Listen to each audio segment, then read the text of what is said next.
Presidential elections in the United States are an important part of the country's democratic process.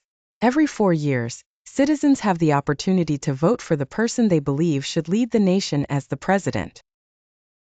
This tradition began in 1788 with the election of George Washington, and it has continued ever since.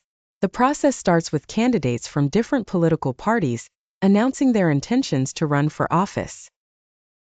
The two main parties in the U.S. are the Democratic Party and the Republican Party, but there are also smaller parties and independent candidates who sometimes run.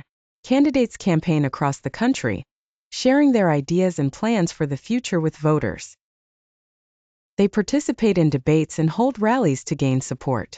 The election itself takes place on the first Tuesday after the first Monday in November. This day is known as Election Day.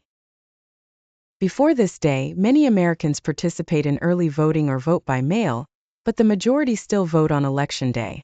Voters go to polling stations and choose their preferred candidate by marking their ballots. However, the election is not decided by the popular vote alone. The U.S. uses a system called the Electoral College. Each state is assigned a certain number of electors based on its population. When people vote for a presidential candidate, they are really voting for electors who have pledged to support that candidate. To win the presidency, a candidate must receive at least 270 out of 538 electoral votes. Once all the votes are counted, the candidate with the most electoral votes becomes the president-elect.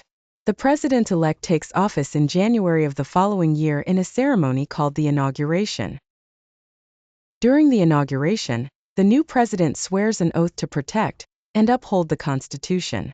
Presidential elections are a way for the people to have a say in the direction of their country. They are a reminder of the power of democracy and the importance of every individual's vote.